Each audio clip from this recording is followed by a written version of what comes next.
South film ఇండస్ట్రీలో మోడల్గా మొదలుపెట్టి హీరోయిన్గా తర్వాత కాంట్రవర్సీలతో హాట్ టాపిక్గా మారిన సంజన కల్రాని తన అందం, గ్లామర్, టాలెంట్, స్టార్డంతో రుచి చూసిన మరోవైపు వివాదాలు ఆమెను తరచూ చుట్టుముట్టాయి. 1989లో బెంగళూరులో సింధీ ఫ్యామిలీకి చెందిన మనోహర్, రేష్మా దంపతులకు అర్చనా మనోహర్గా జన్మించింది సంజన కల్రాని. ఒక చెల్లెలు కూడా ఉంది ఆమెకు, నిఖితా గల్రాని. ఈమె కూడా సినీ రంగంలో హీరోయిన్గానే అడుగుపెట్టింది. ఆది పినిశెట్టిని ప్రేమించి పెళ్లి చేసుకుంది. సంజనకు చిన్నప్పటి నుంచి కళలు, ఫ్యాషన్ షోలు, మోడలింగ్ మీద ఆసక్తి ఉండేది. బెంగళూరులో బిషప్ కార్టర్ గర్ల్స్ హై స్కూల్లో చదువుతున్న టైంలో అనుకోకుండానే ఓ యాడ్లో నటించే అవకాశం వచ్చింది. అప్పటి నుండి యాక్టింగ్పై ఇంట్రెస్ట్ రావడం, తన జీవితం ఒక మోడలింగ్లోనే అని ఫిక్స్ అయిపోయింది. ఆ తర్వాత అక్కడే ఇంటర్ చదువుతూ మోడలింగ్లో అడుగుపెట్టింది. అదే కాలేజీలో డిగ్రీ కూడా పూర్తి చేస్తూ మోడలింగ్లో ఒక్కో మెట్టు ఎక్కుతూ వచ్చింది. చదువు పూర్తయ్యాక మోడలింగ్లో సెటిల్ అయిపోయింది. టీవీ కమర్షియల్స్లో రిత్ మ్యాన్, రాయల్ స్టాగ్, బిఎస్ఎన్ఎల్ వంటి బ్రాండ్లతో ఇతర ప్రముఖ మోడల్ సెలబ్రిటీలు ఉన్న యాడ్స్లో చేసింది. ఇలా దాదాపు 60కు పైగా యాడ్స్లో నటించింది సంజన. తర్వాత బాలీవుడ్ స్టార్ హీరోయిన్ జాన్ అబ్రహంతో కలిసి ఫాస్ట్ ట్రాక్ యాడ్ చేసింది. ఇక ఈ యాడ్తో అప్పటి వరకు ఆమెకు దక్కని పాపులారిటీ ఒక్కసారిగా దక్కింది. యూత్లో చాలా పాపులర్ అయింది. ఇక ఈ యాడ్ తర్వాత సంజన జీవితం పూర్తిగా మారిపోయింది. వరుసగా సినిమా అవకాశాలు వచ్చాయి. అలా 2005లో డైరెక్టర్ రవిబాబు దర్శకత్వంలో తరుణ్ హీరోగా నటించిన సోగ్గాడు సినిమాలో చిన్న పాత్ర చేసింది. ఇలా తెలుగు సినిమాల్లోకి అడుగుపెట్టిన సంజనకు సోగ్గాడులో చేసిన పాత్ర సరైన గుర్తింపు ఇవ్వకపోయినా సౌత్ ఇండస్ట్రీ నుంచి మంచి సినిమాలో ఛాన్సులు రావడం మొదలుపెట్టాయి. 2006లో తమిళంలో ఓరు కాదల్ సీవర్ సినిమాలో ఛాన్స్, కన్నడలో గండహేదంతిలో ఛాన్సులు వచ్చాయి. ఇక ఆ సినిమాలో సంజన నటనకు మంచి పేరు రావడంతో ఆ తర్వాత కన్నడ, తెలుగు, తమిళ సినిమాల్లో బిజీగా మారిపోయింది. 2008లో తెలుగులో ప్రభాస్ హీరోగా, పూరి జగన్నాథ్ డైరెక్షన్లో వచ్చిన బుజ్జిగాడులో త్రిషతో పాటు కలిసి సెకండ్ హీరోయిన్గా నటించింది.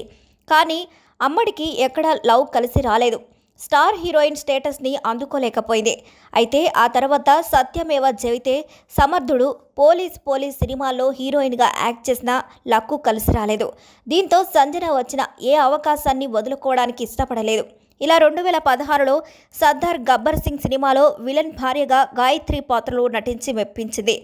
ఆ తరువాత 2017లో 2 కంట్రీ సినిమాలో నటించిన సంజన అసలు అవకాశాలు రాకపోవడంతో సినిమాలను పక్కన పెట్టి వెబ్ సిరీస్లు, సీరియల్స్లో నటించడం మొదలుపెట్టింది.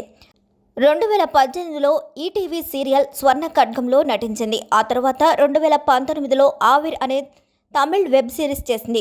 ఇక 2020లో లిప్స్ డోంట్ లై అనే హిందీ ఓటీటీ రొమాంటిక్ థ్రిల్లర్ చేసింది. అయితే షిట్ హ్యాపెన్స్ అనే తెలుగు కామెడీ వెబ్ సిరీస్లో యాక్ట్ చేసి మంచి గుర్తింపు తెచ్చుకుంది. ఇలా ఫుల్ జోష్లో వచ్చిన అవకాశాలతో దూసుకుపోతున్న సంజన జీవితం ఒక్కసారిగా వార్తలోకి ఎక్కింది. డ్రగ్స్ వ్యవహారంతో సంబంధం ఉందన్న ఆరోపణలతో సెప్టెంబర్ 8, 2020లో కర్ణాటక స్పెషల్ క్రైమ్ బ్రాంచ్ పోలీసులు సంజనను అరెస్ట్ చేయడంతో జీవితం ఒక్కసారిగా తలక్రిందులైపోయింది. ఈ కారణంగా సంజన దాదాపు 3 నెలల పాటు జైల్లో ఉండి బయటకు వచ్చిన సంజనాని ఎన్నో ఇబ్బందులు చుట్టుముట్టాయి. వాటన్నింటికీ క్లారిటీ ఇస్తూ డ్రగ్స్ వ్యవహారంతో నాకు సంబంధం లేదు అని చెప్పినా ఆమెను డ్రగ్స్ కేసు వీడలేదు.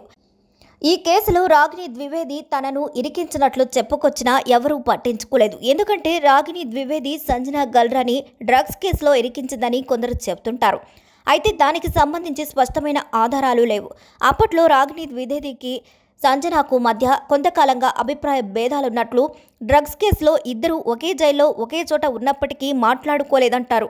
అయితే తర్వాత సంజన ఎన్నిసార్లు బెయిల్కి అప్పీల్ చేసినా రిజెక్ట్ చేయడంతో 3 నెలల పాటు జైలు శిక్ష అనుభవించింది. ఇదే టైంలో సంజన గల్రాని 2020లో రహస్యంగా ఓ ముస్లిం డాక్టర్ని పెళ్లి చేసుకుందని వార్తలు బయటకొచ్చాయి. అయితే 2021లో ఈ విషయంపై క్లారిటీ ఇస్తూ లవర్ అయిన అజీజ్ పాషాను సీక్రెట్గా పెళ్లి చేసుకున్నట్లు ప్రకటించింది. అయితే ఈ పెళ్లి చేసుకోవడం కోసం సంజన ముస్లిం మతానికి కన్వర్ట్ అయ్యి సంజనాగా తనకున్న పేరుని మహిరాగాగా మార్చుకొని పెళ్లి చేసుకుంది. ఇలా కొంతకాలానికి అంటే 2022 మేలో సంజన మగబిడ్డకు జన్మనిచ్చింది. ఆ తర్వాత 2023లో కుటుంబంతో కలిసి మక్కాకు వెళ్ళింది. ఆ తర్వాత అయోధ్య రామ మందిరానికి కూడా సంజన వెళ్లడంతో సంజనపై నెగిటివిటీ రావడంతో తిరిగి తన హిందూ మతాన్ని అనుసరిస్తున్నట్లు ప్రకటించింది. రీసెంట్గా అంటే 5 మంత్స్ బ్యాక్ సంజన పండంటి ఆడబిడ్డకు జన్మనిచ్చింది. అలా పూర్తిగా ఇండస్ట్రీ గుడ్ బై చెప్పేసిన యూట్యూబ్లో కనిపించడం మొదలుపెట్టింది. అయినప్పటికీ డ్రగ్స్ విషయంలో తనపై పడిన మచ్చ తనను వెంటాడుతూనే వచ్చింది. అదే టైంలో సంజనాకి తెలుగు బిగ్ బాస్లో ఆఫర్ వచ్చింది. 2013లో కన్నడ సీజన్ 1 బిగ్ బాస్లో 2 వారాలు ఉండి వచ్చేసిన సంజనకు డ్రగ్స్ కేసులో పడిన మచ్చను తుడిచేసుకోవడానికి Telugu Bigg Boss season 9 offer అవకాశంగా దొరికిందని భావించి తక్కువ రెమ్యునరేషన్కే హౌస్లో అడుగుపెట్టింది. ఇలా తను ఏ నేరం చేయలేదు అని చెప్పుకోవడానికి తెలుగు బిగ్ బాస్ని ఆయుధంగా మార్చుకుంది. బిగ్ బాస్ సీజన్ 9లో అడుగు పెట్టగానే నాగార్జున స్టేజ్పై డ్రగ్స్ కేసులో తనను ఇరికించారని, తనకు డ్రగ్స్ అలవాటు లేదని ప్రూవ్ చేసుకోవడానికి వచ్చినట్లు, తను ఎలాంటిదో అందరికీ చూపించడం కోసం బిగ్ బాస్ హౌస్కి వచ్చినట్లు చెప్పుకొచ్చింది. అంతేనా, బిగ్ బాస్ సీజన్ 9లో అడుగుపెట్టిన వెంటనే హౌస్ మొత్తాన్ని చెడుగుడాడేసుకుంది. ఒక్క గుడ్డుతో రచ్చరచ్చ చేసింది. తన మైండ్ గేమ్ స్ట్రాటజీతో బిగ్ బాస్ తెలుగు 9కి తొలి కెప్టెన్గా నిలిచి సంచలనం రేపింది. ఇక తన ఆట తీరుతో అందరినీ ఆకట్టుకుంటుంది. మరి మీరు సంజన గురించి ఏమనుకుంటున్నారో కామెంట్ చేయండి. మరిన్ని అప్డేట్స్ కోసం మా ఛానల్ని లైక్ చేయండి, షేర్ చేయండి, సబ్స్క్రైబ్ చేయండి.